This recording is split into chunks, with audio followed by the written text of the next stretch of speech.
Hey, Matt, you realize that 70 Show started in 1998 and was set in 1974. If you take that same difference, 24 years ago from now would be 1999, which would almost be the time when they started this show. Is that Yeah, something? that 2000s show. Basically, almost to that 2000 show. Well, that's what brings our listeners back is that hard-hitting statistical analysis we're known for.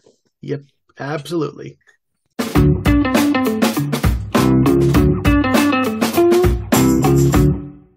Hey everyone, welcome back to TV Guys, the show that says hello Wisconsin, but also more accurately hello Minnesota. I'm Matt, I'm Brian. and we are talking about a TV show we haven't talked. I'm surprised we've talked about that 90s show. We've talked about its spinoff before talking about a whole episode of that 70s show. I And think I there's want been to, times we talked about it in passing, like, oh, we mentioned something, but yeah, we've never done a full episode on this show. correct. And that's because it's just there, like Yeah. it's good enough to reach syndication, but it's not good enough to be like, I have to watch it over and over and over. Although, Andrew Brower, we've had him on the show before, Yeah. his wife, that's her go-to show. People like you and I, we've got like The Office or maybe Parks and Rec or Friends or whatever. That's our like, oh, I'll rewatch this show. Hers is that 70s show. Wait, Who willingly picks that? wait, Michelle? Yeah. I thought her shows were like New Girl and Full House. Maybe I have the wrong person. I'm pretty sure it is Michelle. I'm like 99%, but there's a chance I'm just like completely blaspheming someone's name. And now, like, you saying that makes me second guess it, but I'm pretty sure it Okay. was her who said that. Yeah. It's one of those shows where it's like just a hangout show. Yeah. It can just be on and you can watch it. It's not like you have to like put on the show. Oh yeah, it's zombies, but it's not really zombies. It's like a father and daughter, but they're not really father daughters. Like though, I'm talking about The Last of Us, but like Yeah. you can't just pop that on and know what's going on. And this is also a good syndication show where it's like you can watch at any point, and sure, you might miss a couple of arcs, but the arcs are very small compared to just the actual episodes. They're all very episodic, and so it's easy to just jump in and be like, oh, okay, I can get what's going on in this one episode. Yeah. It's weird to think like when you think about the time, because it's like the teenagers on that show are like our parents' age. Yeah. In universe, obviously. Yeah. Oh, that's true. In universe. Yeah. I mean, heck, like the people on that show are like 10 years older than us. Like Topher Grace is probably mid 40s. Yeah. Wilbur and Laura Prepon are probably also like mid 40s. The only one who would be close to us in age is Mila Kunis. Yeah, a little bit closer, yeah. Yeah. But like my parents graduated high school in 1974. Yeah. Hey, real quick. I kind of had when I was watching this, so I actually watched through all of that 70s show over the last month and Yep. a half. I've kind of like said it in a couple different episodes in the past month and a half. But I've been watching through it it's been a long time since I've watched through the whole show. And so I had early on like this soft opening I had planned, but it's really just a rant. And so here's my quick rant. So this Go is a for it. show that I very rarely skip the opening intro song. Yeah. Like I like that song. It gets better after season one because in season one it ends with a yeah instead of the we're all right, which is a better way to end that Yeah. song to me. But in season one, I like seriously, you can pause this episode and find the season one intro and watch Hyde's face after he sings or lip syncs down the street because he makes this really weird, creepy face that really unnerves me every single time I see it. Like, okay, Danny Masterson just was Yep. convicted in a civil case not too long ago, Wasn't sure if you're gonna bring that up or not. and I'll just rip off the band-aid.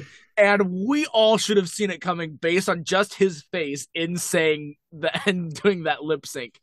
It feels really wrong. So I'm glad that after season one, they film it again and have a different one. The most memorable shot. So I didn't rewatch it. I watched some compilations of like the funniest scenes to refresh, but it's a show I've seen enough. I can still talk about it. Yep. But in that opening, there's one shot where like Donna puts her arms out and looking around as if she's like scared, but she's like laughing. Like, what is that? You know what I'm talking Oh, about? because Fez is driving the car, so it's her like joke of like, oh, I'm really nervous because Fez is driving the car, but it's like I'm just joking around that I don't actually think Okay, he's gonna get us in an accident. that makes sense.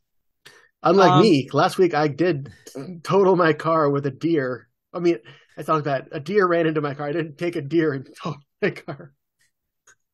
and then so I know that this shouldn't warrant this much talk, but speaking of intros, watching through all of them and seeing the different incarnations, I just wanted to say, starting in season 2, towards the end when Kelso was like jammed, like we're all right, like the second to last, we're all right, like that is one of the coolest. I'm like, okay, he looks the most natural, like actually like hanging out and like singing along with it. Mm-hmm. And then in the final season when they do like the circular, like Yeah, every single person does that, like Danny Masterson finally he's come a long way. And like when he like leans in and does the down the street again, and that's like yeah, completely in character and fine. But then like Laura Prepon does this, like she pulls her fists down and then she gives and like sings her line, but then she gives like the camera this very quick look before it moves on to Wilbur. What's his last name? Wilmer. You say keep saying Wilbur. Wilmer Valderrama. Wilmer Valmerata. Thank you. Valderrama. Valderrama. Fez. That's why it's the same thing. We just call him Fez. But when it gets to Wilmer Valderrama, he like is acting like he's sleeping, and then he opens his eyes and like he does like this head bang thing, but it's out of rhythm, and it drives me nuts every single time. First time I saw that, I'm like, they're not. I hope Red's not actually singing it, and luckily he's not. He's doing his like exasperated look, because he'd be the only one who wouldn't sing. That's good. Leo, like hearing the "Hello Wisconsin" and looking up, like he's breaking the fourth wall and hearing that's fantastic too. And then even Bob's, like he does like this, like he does like the horns, but like he points at the thing and he's like, "We're all right." That's good too. That's the coolest Bob has ever been in this entire show. Yeah, is in that intro of the final season. You know, it would have been more sense if Kitty was off balance, because I can see her being like the mom. I'm trying to keep up, but she like can't do it. It would make total in character sense for her to be offbeat. Yeah, yes, it would, but it would still drive me nuts. I mean, I guess it would make sense for Fez to do that way, although he's the only one that has like really shown musical talent in the show through different things of being in the choir or like playing, being a one-man band in the 80s or something. Yeah. All right. Well, let's get into actual stuff about this show. So this show is really like the plots don't matter. Like that's my biggest complaint about this show is that you don't really care about the plots. There's a little bit of interest with Eric and Donna early on, but I feel like once they call off the wedding, their storyline sucks. It sucks hard, and that's granted. There's 4 seasons of decent stuff you get out of it, but there's not too many storylines that you're like, I'm really intrigued by. Well, I was intrigued by. There's a couple, for the most part, that's true. Like nothing with the parents, nothing with Fez, but like Jackie going from Kelso to Hyde. We're skipping the Fez part, but like it was interesting because it's like Jackie and Hyde shouldn't work, but I think they were the best of the 3. I like Jackie and Kelso together is not a good combination, especially when they're both dumb teenagers and they're both vapid and shallow, but it's kind of one of those they deserve each other sort of relationships early on.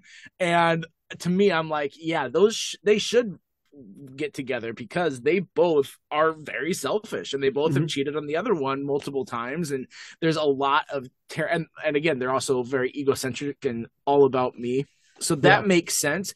The Hyde Jackie does actually work better than I would have anticipated, but I had forgotten how much. I think it's another thing with like Ross and Rachel, how it's like more of the show was done without them being together as a couple than they were as a couple. I think there was more shows that we had of Hyde and Jackie together versus Kelso and Jackie together. They were together. Kelso and Jackie were together for the first maybe was a couple seasons, and then Jackie and Hyde were like 3-4 seasons. Yeah, and they were a good amount, and they had Hyde get married to a stripper in between the last 2 seasons. Oh yeah, I forgot about that. And actually, I was surprised at how little there was with Fez and Jackie, because I remember like when they brought Fez and Jackie together, I'm like, oh, that's terrible. But that really didn't happen except for the last like 4 episodes of Mm-hmm. the series, and then there was like Fez, of course, liked Jackie early on. And there's one episode in which Jackie's like, oh my gosh, do I maybe have a crush on Fez? And that was like in season 3 or whatever like that, but that didn't go anywhere. And I'm like, that is a fine place to leave that. But so there wasn't as much Fez and Jackie as I remembered, but No. it still is a terrible relationship, even Yeah. for 3 episodes or whatever. So Matt, I was thinking about this. I can think of like 4 catchphrases from Yeah. this show. It's like it wasn't huge on it, but there were some.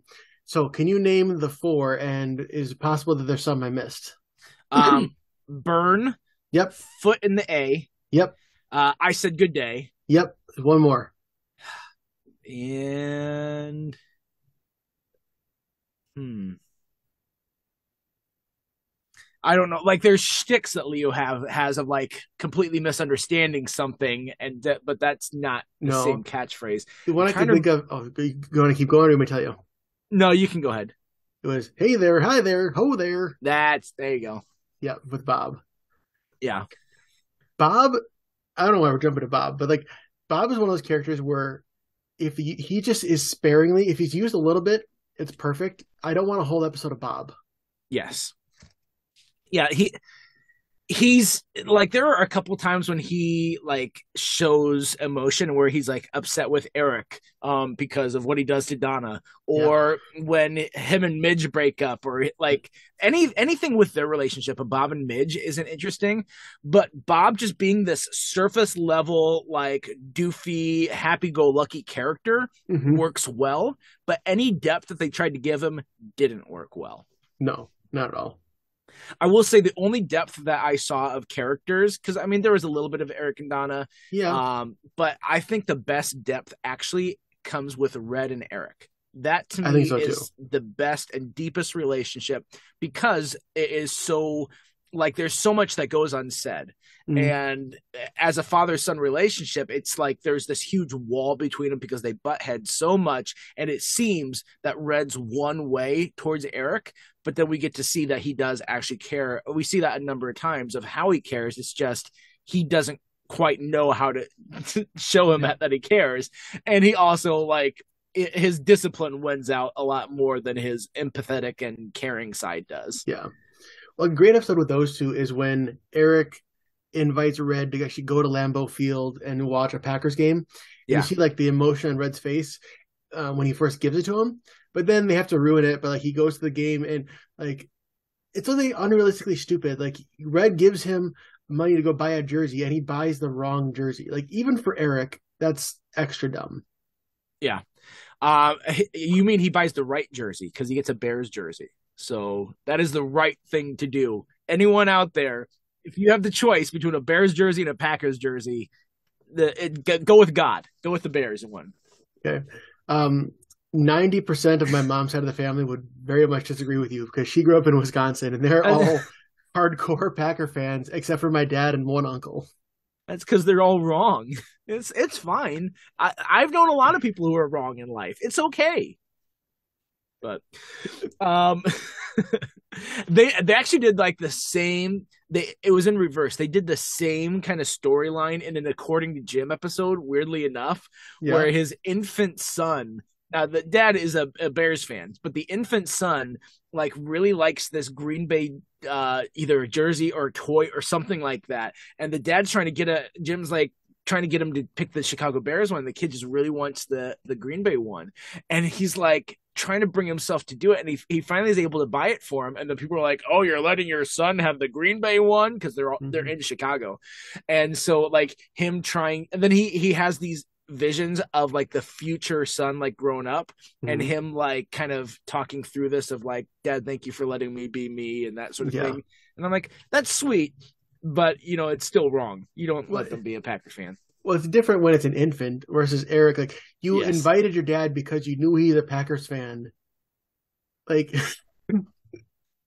true. Yeah. Eric is a dumb A word, to be fair. I like when I don't remember what episode it is or what time it does it, but Eric's just like, my dad was right. I am a dumb A. I think it was like after his year of like taking time off or whatever, and like realizing where his life was, and like, oh, this isn't right. Mhm.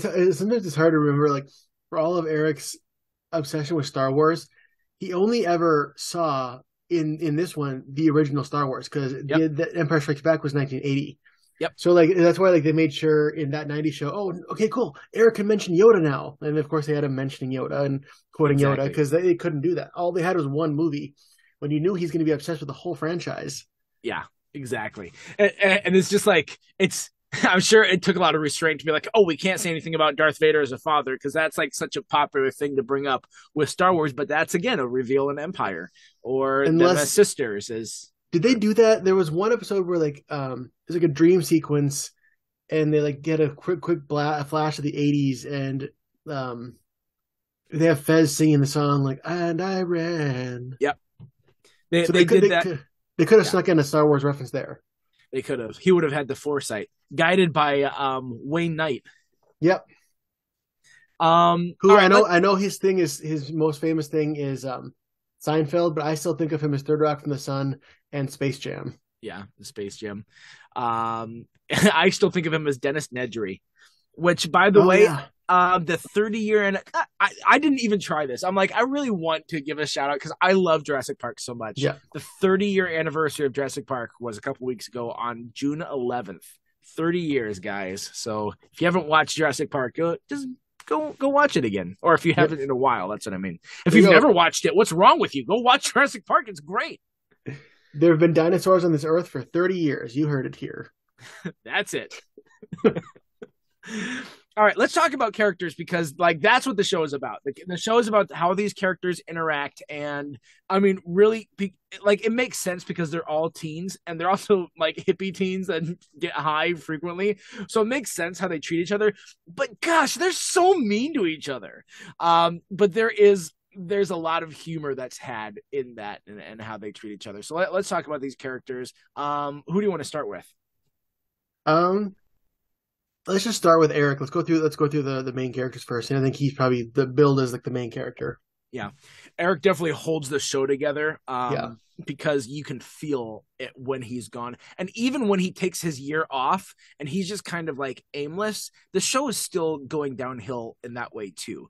He's Yeah. got to have good stuff that like there's things that you care about with Eric and wanting to see him succeed. And even though he is dumb and even though he sticks his foot in his mouth, there's a lot of times where he's got a good heart. And there's a lot of times that he's really vulnerable with his friends, which is really surprising based on how they treat him Yeah. and like telling them secrets or like being honest about his feelings and stuff. I'm like, have you not been around these guys? Do you Yeah. not see what they do to you? Exactly. But he's also really whiny a lot, which is kind of makes him less rootable. He's definitely not my Yeah. favorite character, even though he's like essential to the show. The show revolves around him. You know, he's Yep. the character who has the house with the basement. Yeah. I do view him in a very similar, like if we're talking about archetypes, I put him in honestly the same archetype as Corey I was Matthews. just gonna say that. Yep.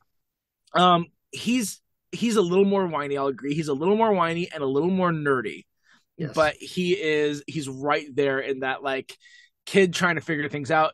It has a good heart but also says a lot of stupid stuff, and like you understand like now watching it, even being older and being closer to Red's age, you're like, I get why he would want to stick his foot in his butt so much because that's Yep. he's does a lot of crap. Also, Eric and Corey basically definitely shot and landed above their league. Yeah, yeah. I mean, like in looks, yeah, but I don't know. I don't view like Donna as this great like woman. Like she's a fine character, but I don't think I'd be happy if I ended up with a person like Donna. Well, let's into Donna now. Like, so the thing is that I think it's obviously different preferences, but the fact that she's just such a strong, sure of herself character who it's interesting to see her with someone with Eric who can be a much more wishy-washy and kind of like nerdy, and where she's like, you know, strong woman from the get-go. Yeah. She does put up with a lot with Eric and she's quick to forgive, which is a great thing for her. But then there's also she's very temperamental sometimes. And so it depends on what the writers need from her. Whether she's gonna like, oh, is it the end of the episode? Okay, she's gonna be fine with this, and she's gonna forgive him, and it's great. Is it at the beginning of the episode? Okay, she's gonna blow this whole thing up into this giant misunderstanding, and so she definitely has. But I mean, she's a teenage girl, so it's like anyone who's been around a teenage girl knows that they don't always know exactly how to process their feelings. I mean, no one does, but so but I'm also glad that they basically pulled a Boyle and Rosa and kind of dropped in the very early episodes. There was like Hyde had a crush on Donna, and then they dropped that pretty quickly and just forgot about it. Although that does make a lot of sense. A Hyde Donna relationship to me makes more sense than a Hyde Jackie relationship. Yeah. Should we move into Hyde, or do you have more on sure. Donna? Well, I'm trying to think, because it's like, what else makes Donna interesting? Because there's a big problem that I had with Donna when she became a bigger lead when Eric left. And it's that Donna is this strong character, but we consistently see her make choices that kind of disregard that. You know, early on, her and Eric break up because she's not sure if she wants to be committed to him, and she wants to think about her future. And then a couple seasons later, she doesn't even go to college because she can't imagine leaving Eric. And I get that, you know, you're falling in love, and like actually going forward with that is harder. But she is a character that has these really strong ideals and convictions. And then Eric leaves and goes to Africa, and she still sticks around Point Place and still stays in that same spot. And you had a chance, like, I know that this show was never really about the storylines and the arcs, but you really had a good chance where Donna could have explored, like, being in that stagnant spot and learning how to make choices for herself and not just have to wait for Eric to get his life together. Because that would be in line with Donna. But then she doesn't, and she ends up just moving on to Randy for no reason. And Randy's just a blah character to begin with. Yep, he's the Mark Brendanawicz. Yeah. Okay, I know we have other main characters to talk about, but I do want to talk about Randy just for a second. Okay. Because I sincerely thought, I'm like, there's been other shows that I've gone back to, and I thought it was so bad, and then I rewatched. I'm like, okay, it wasn't actually that bad. And I thought I was going to have a feeling like that with Randy, where I was going to be like, okay, I think I hated him just because I was not sure what to expect with him, but he's not that bad. And I watch, I'm like, there's nothing about Randy. He's just this blah wallflower. He doesn't have funny lines. He doesn't have defining characteristics. There's nothing unique about Randy. They say he's the hot one, but I'm like, that's not a define. Kelso did I'm the hot one better. Jackie's still around. She does the I'm a hot one better. Both of those did that better than Randy did. And I just did not understand anything about why they picked him, especially because they had this guy. I don't know if you remember, but at the end of the season, the second to last season, I can't remember what his name is, but they had this, I think it's Charlie, but they had this other friend. I remember him. Didn't he die? Yeah, he did. He was in like a couple episodes at the end of the I think, how many seasons are there? 6? No, there's like 8 or 9. 8 or 9. You just watched them. I did. Shut up. So he's in like 3 episodes at the end of the second to last season. And he's actually even one of the only characters that is not one of the main cast who's there when Eric leaves. And so like it looked like they were trying to plug him in to be like, okay, you're going to be part of the group next year. And then somehow like, no, we're going to go with Randy, and they kill him off in the season finale, in the season premiere of the final season. Like, oh, he fell off the water tower and died. Like, his character in just a few episodes was already so much more interesting than Randy, because he actually had a personality. It was a little bit of a wuss and a little bit of a dork, but you know what? That's fine. That's personality. Randy's blah. I don't get it. I wonder if that was possibly because like the actor was going to, and then something fell through and they had to kill him off. There's a chance. But usually when that would happen, I don't think that they would even get to bring him back. Like, for him to be in that episode, that would feel weird. I don't know. I don't know how to explain it. That could be. All right, so we've done the, sort of all the major ones, Eric, Donna, and Randy. Shut up. All right, we can talk about Hyde. Go ahead, talk about your favorite cultist Scientology guy. Well, let's talk about the character of Hyde. Yeah. And that's exactly what you got to do. Is like, Yeah. yeah, Danny Masterson's a piece of trash, but Hyde is in some ways a piece of trash too, because there's a lot of things he does that are crap. Yeah. But at the same time, you feel So bad for him because of his upbringing, and so he's he, interesting. I mean, he's like on the surface, he's like the sarcastic, kind of sometimes kind of a jerk, kind of just like he likes to hang around and make comments. But his strategy. You've seen moments where he like connects with even like Red and Kitty because he wants that kind of relationship. yeah, But at the same time, it's like, can you just stop like pretending you don't care about anything? Like it gets old, but then he's also probably one of my favorite characters. yeah. There's a lot more to Hyde, and I that's what I really like about Hyde is that he himself is one of the deepest characters that we get. Reddit, Mm-hmm. and the thing is, like, you have Red and Hyde, and both of them have a depth to them, but it's hidden behind this wall that they put up, and Mm-hmm. that's what makes them so interesting. Is that they put on this facade and they act this way and they act that way so strongly to try and convince you that they don't want to have personal connection, but yet then you see them with their personal connection and you see moments that really matter, and there's some really genuine things that happen with both Red and Hyde, and that's it's like, why can't you have characters like that? All of these characters have depth to them that Yeah, is really inspiring. no, for sure. Yeah, and like the Hyde uniform, he's always wearing. Isn't it almost always a black T-shirt and jeans? Yeah, something like that. Yeah. There's sometimes he has like a zoot suit blazer type thing. There's a couple Oh of yeah, seasons he has that. and always the sunglasses.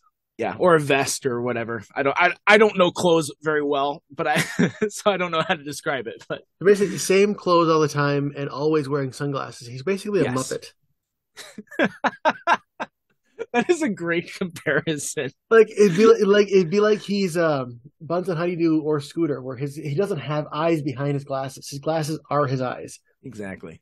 Yeah, and it actually feels weird to see him without his sunglasses, and I think maybe that's part of the season one in the car because he's not wearing sunglasses in the car when they're doing that, and maybe that's a part of a part of that weirdness that I didn't like.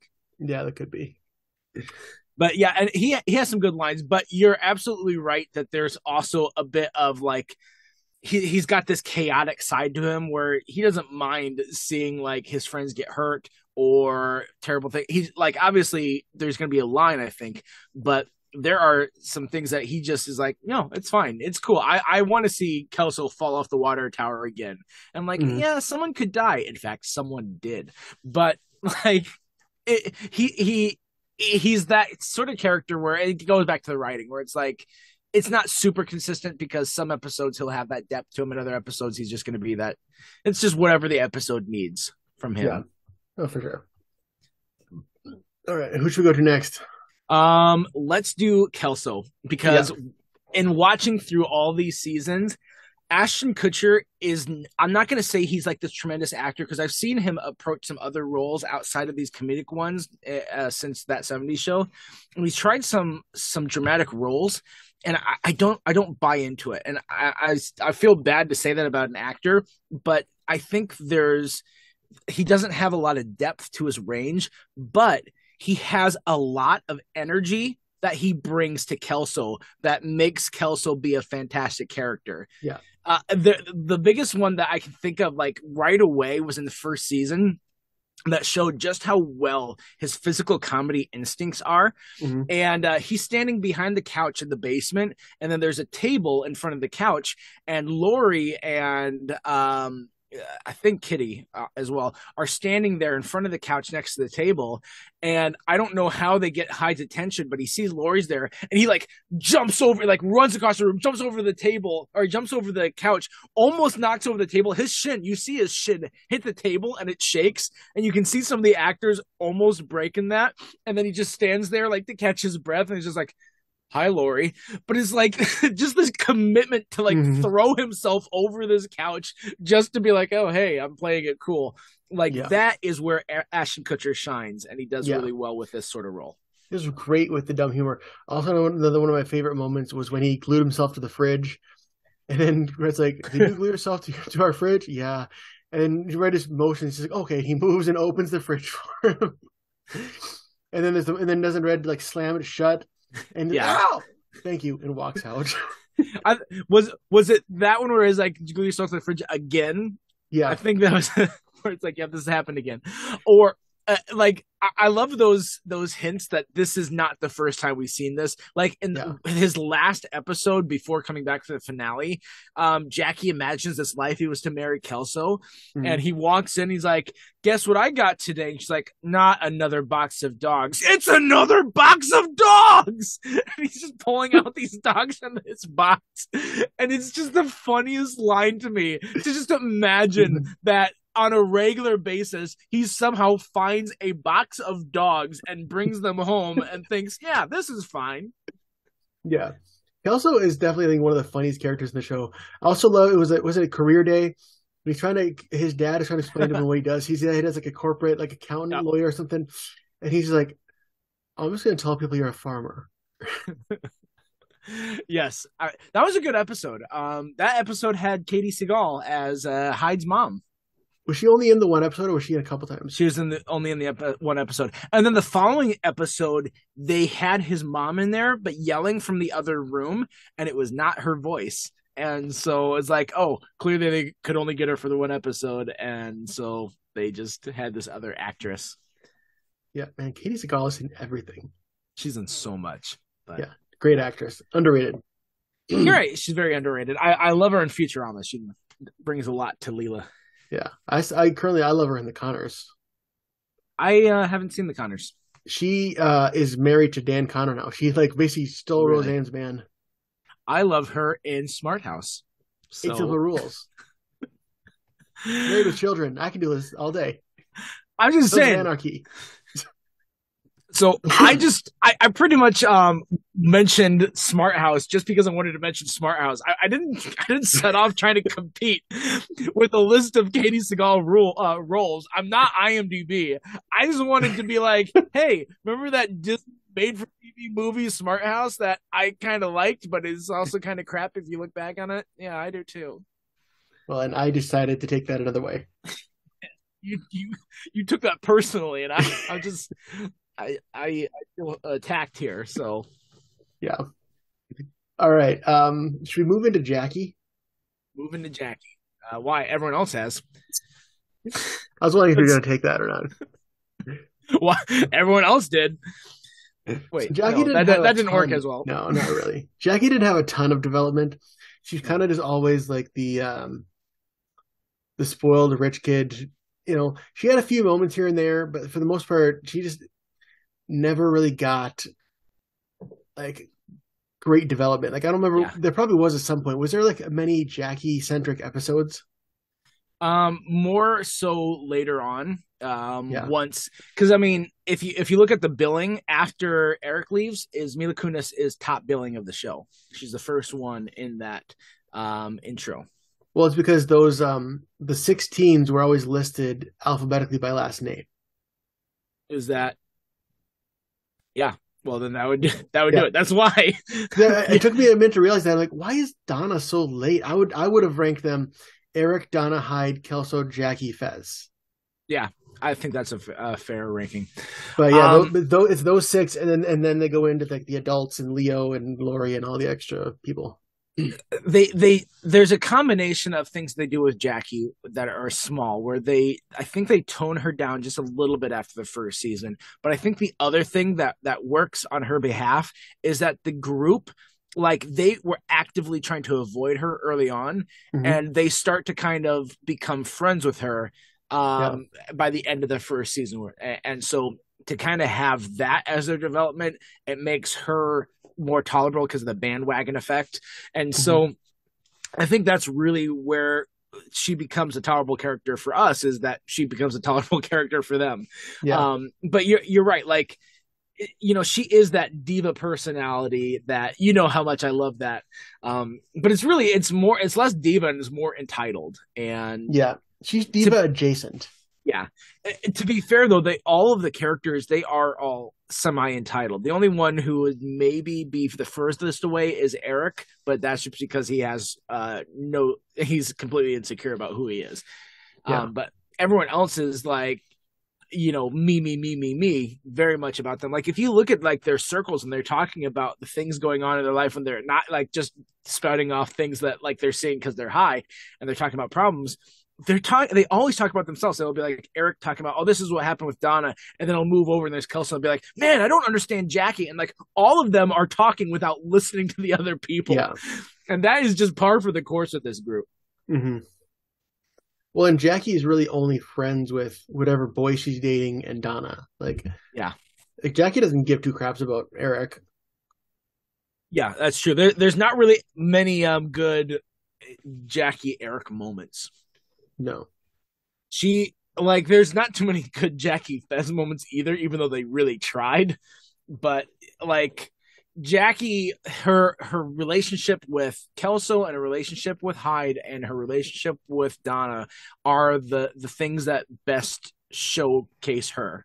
And like that's where I think one of the reasons the final season fell apart is because they needed to have more of a tie between her and Fez, and just the Fez Jackie dynamic doesn't work, not even as friends really, because they're both ancillary characters. Neither of them are like have enough depth to be a lead. Yeah. And so for them to get a brunt of a story arc, it just doesn't work. It's not interesting. No. Speaking of Fez, is he our last of the main six? He is, and he's also the worst of them because like they're actually like Wilmer Valderrama does a really good job with what he's given. Mm-hmm. He like has some really good instincts that makes Fez more tolerable than he should be, but the writing for Fez is just god awful. Once they eventually like early on, he's boring. And he's just kind of there, and he's supposed to be like this nonsensical sort of humor, which Tommy Chong fills that role so much better than Fez ever could hope to. So that when they're like, we can't really get the nonsensical humor out of him, we're going to need to develop him, so we're going to make him like Candy and be this terrible pervert. Yeah, and neither of those are interesting. In fact, they're really one of them is really problematic for today, and it should have been back then. But it's a gross character, and it's rarely funny to me. No. When they play on his, like, I'm just dumb without having it be pervy, that kind of works sometimes. But it's like, oh, as teenagers, everyone has to be pervy and horny. Like, no, they don't always have to be like that. Yeah. And then because of his inclusion too, he was often this lightning rod for comments about, Reds commenting on the foreigners. Yeah. And like for them to call him the foreigner so much, it just doesn't feel good now. It shouldn't have felt good back then at all, but even now it still is like really bad. One, the whole running gag of we don't know where he's from. Yeah. And that we don't know where he's from can be really good in the right setting. Like in the movie Knives Out, when it showed the whole family like kept saying that Ana de Armas's character, they're like, oh, she's from Uruguay or Paraguay or Ecuador, or like the fact that none of them really knew where she was from, but they were so confident in where that they thought she was from. That was funny. Yeah, because it highlighted their ignorance, and especially because they're all like, "Oh, but we're good friends with her. We love her so much, but she's just not part of the family." Yeah. It just doesn't work when they're like when that's the gag and that's it, and it doesn't do anything to further any character apart from just no one knows where he's from. Nice, yeah. It's a worse version of the Chandler or Barney like we don't know what you do for a living joke. Yeah, that's true. That's true. So Matt, before we start moving into like the adults, I think another kind of a character would be just the blatant drug use in the show, which is bonkers that I don't know if they ever or very rarely actually say marijuana or pot, but like no, they say dope, and that's what dope, they say dope or they say stash. Yeah, exactly. But it's very clear what they're doing, and like they have the smoke, they have the very stereotypical high. Yeah. And it's just like the episode where Red and Kitty finally catch them is like, really? You never knew? You could never smell it, see it, hear it. You never knew? Yeah, exactly. And that came back in that 90s show when Eric's like, weren't you there? You were with me in the 70s. My parents weren't the best watchers. Yeah. one of the defining things for that 70s show is that camera setup of Mhm. the camera in the middle going around the circle, Yeah, and this each one talks, and that cinematography was unique and was a good choice to yeah, showcase that. But that, like, to me, I don't know, it's not like the drug use added nothing, but it yeah, was just an excuse for them to, like, there's some jokes with it, but really to have them just, we're going to talk about ourselves now, yeah. and we're going to exposit, and we're going to be our own narrators for our lives. And so there's some funny stuff that came out of the circle. I think my favorite circle was the one that included Jim Gaffigan. Yeah. Oh, yeah. I forgot he was on that show. So he was the sad sack boss, Yeah. and very insecure, and so like they were like trying to take the edge off for him. And so once they are in there and he's high with them, he's just sitting there crying, and they're like feeling uncomfortable about it. He's like, I was on the bridge, and people keep telling me to jump. I was only out for a jog. He does uh, that really well. He does. Jim Gaffigan is tremendous. He's got really good comedic timing. Of course, I mean, you'd hope he does. He's a stand-up comic, so Very successful one. very successful one. Yeah. So, who do you want to go to next? We have pretty much got like the adults, the supporting cast now. Let's start with Kitty, because Kitty is a good character for half the show, and then they have Yeah, her go through menopause. And I remembered the change in her being more drastic than it was, yeah, but the arc that they had was like probably about 10 episodes or 12 episodes when they really leaned into like her just being hormonal and when she was going through menopause, and like I did not like what that did for the character, because she was such an endearing mom figure. Sure, she was a little bit of a doormat, because I mean she was a woman back in the 70s with married to a guy like Red, yeah, so it makes sense that she would be a little bit that way. But she did really care for the family, and she was really good at loving Eric yeah, when Red wasn't as good at that, or helping to take care of Eric's friends. Like, she was a good mom. She was a great mom to Hyde. yeah. One of Oh, for the sure. she was a better mom to Donna than Midge was. And Yeah, so she was a really good character that they kind of shot her a little bit by yeah. putting through menopause. In some ways, not always. She's kind of like my mom. Yeah. I even see a little bit of I see resemblance too between them. Yes, I see that too. And mainly the hair. Yeah. And then Red. I mean, Red is mostly humor. He's one of those characters where it's never like scary. It's always funny when he gets mad. And of Yep. course, he has moments of vulnerability with with Kitty or Eric or Hyde. With honestly, he has great moments with a lot of different characters. But Yeah. for the most part, he's there to be cranky and to give the one-liners. Yeah. His character, and I said this with that 90s show, and I'm really glad that they pulled back some aspects to him, because there's Yeah, some things about him that wouldn't fly nowadays. But again, overall, like, he's a really great character where you do see how he cares, and that he's just not as in tune with his emotions, except for anger. He's really good at being in tune with that. well, that also makes sense that he would be toned down as a grandpa versus a dad. Yeah. Yeah, exactly. But I kind of, when I had said that and talking about that 90s shows, I had remembered him being a little worse than he was. He still has said some problematic things, but he's not like blatantly, fill in the blank. Yeah, There are things that he learns getting older, and even things that we as a culture have learned, and how to treat other people, that he just would, of course, naturally yeah. progress. He's kind of a more edgy Frank Barone. Yeah. Yeah, there you go. 100%. But over more often than not, he is the biggest laugh Yeah, in, oh in for the sure. room. He's one of the Yeah. favorites. When he was on 24 and he was at a judge who was like reading like going after Jack Bauer for all the illegal stuff he does to in order to get things right. And like I was like, just say it. Just say you want to stick your foot in Jack Bauer's. Just say it. That's all what we really want. I don't remember what the lead up was, but it was. I really love the line from him where Kitty asks him like a really dumb question. It's similar to like the "Do I look fat in this?" But it Yeah. was one that's like Oh, you like know what the answer is going to be. oh yeah, I think another line. Go ahead, go for it. Where he says, "Oh, is that what we're going to do today? We're going to fight."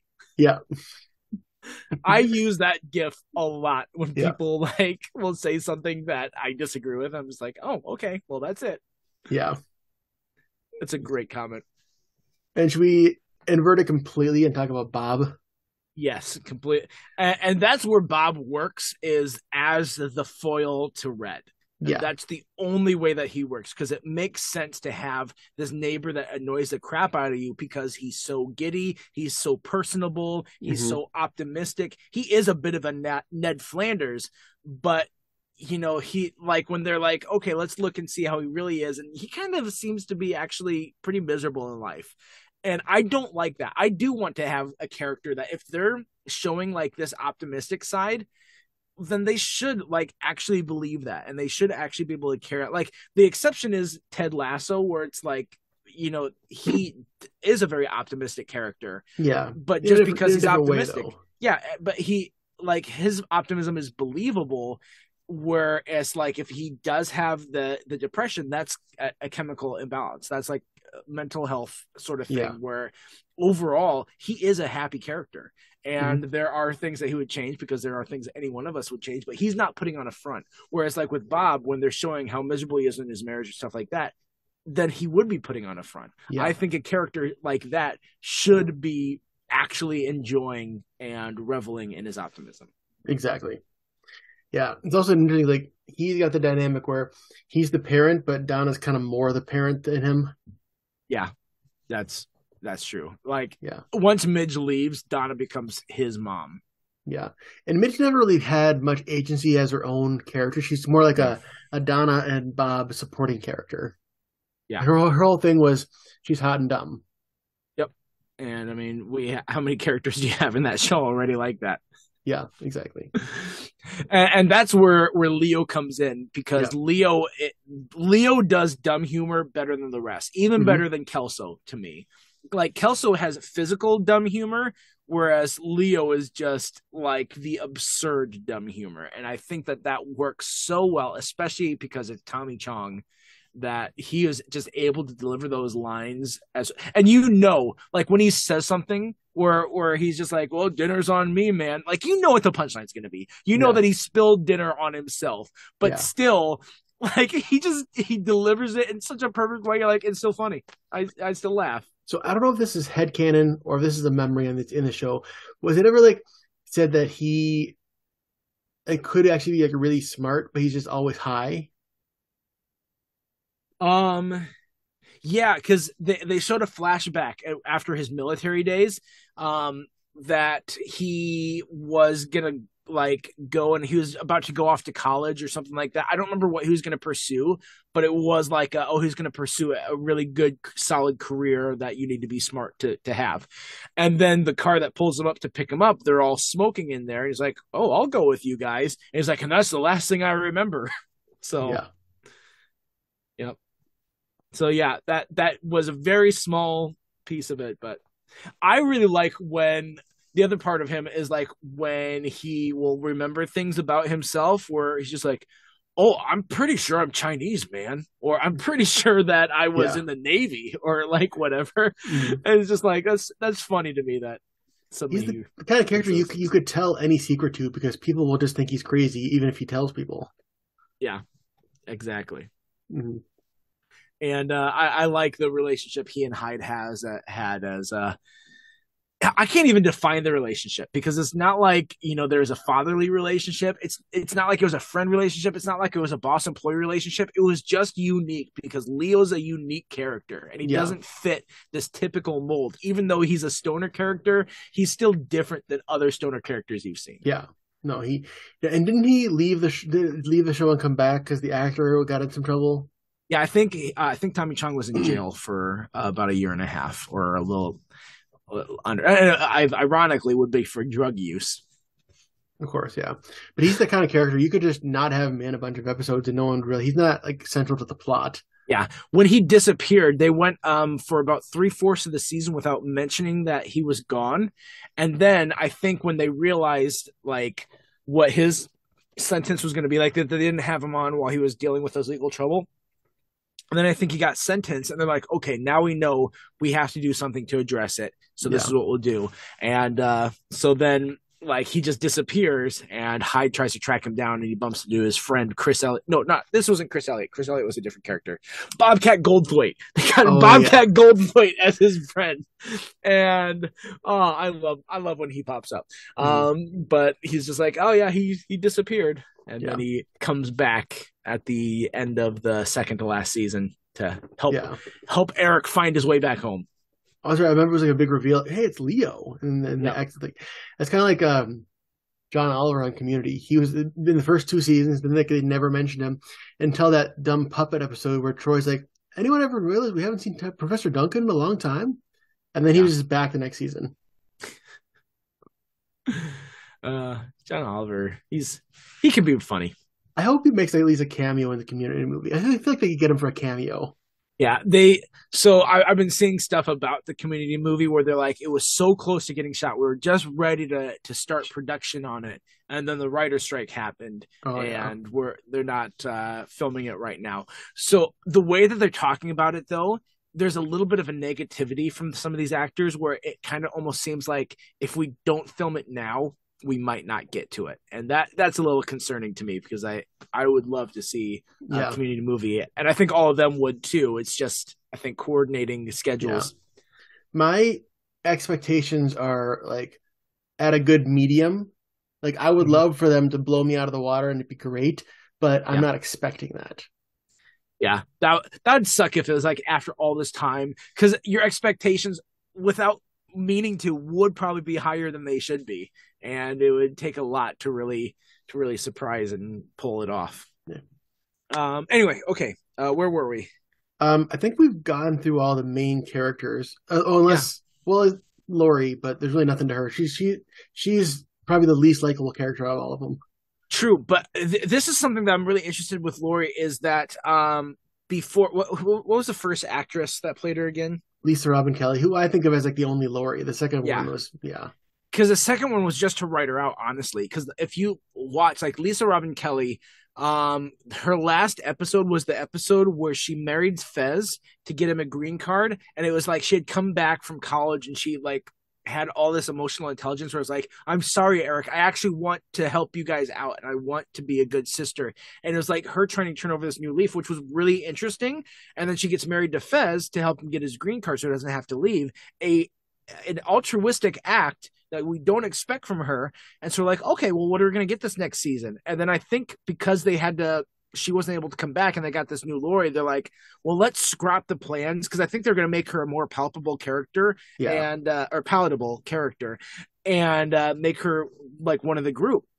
And then like, okay, well, we can't do that. We just recast this character. Let's just write her out. And so they went back to her being a garbage person, and then they wrote Lori out after that. yeah.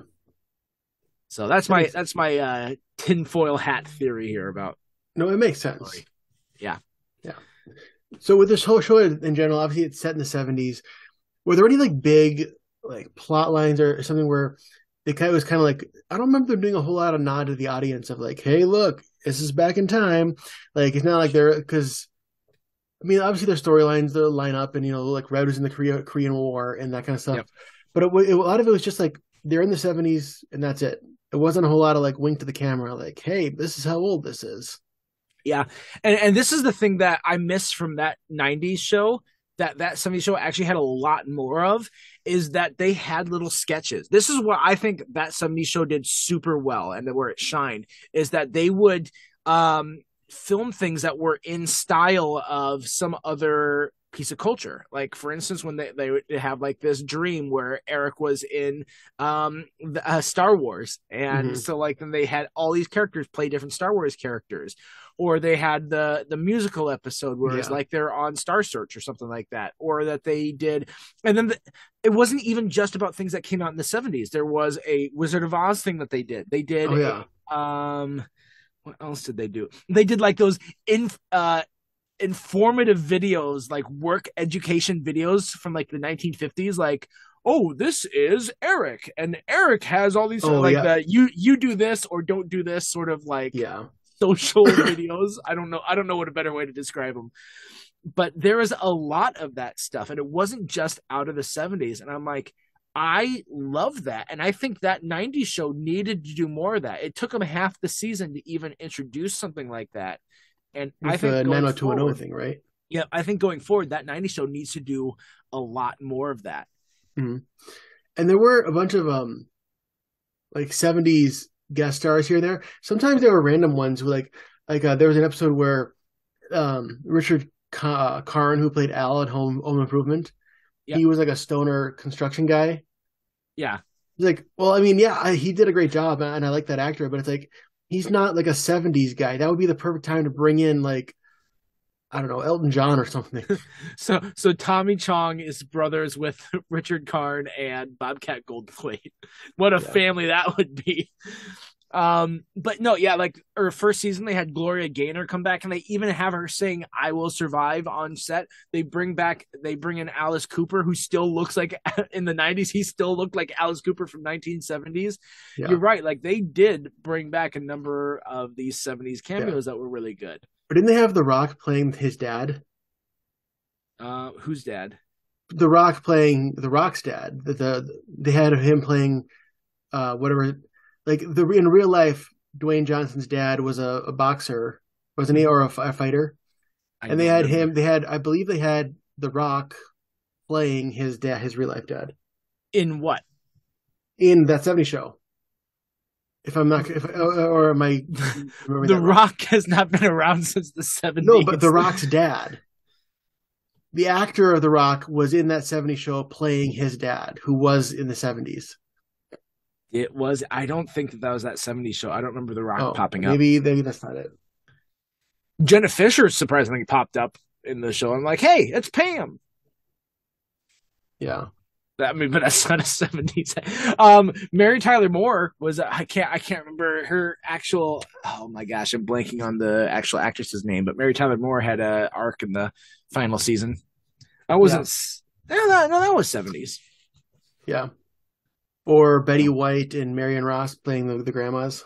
Oh yeah. Yes, Betty White. Always great to see her pop up.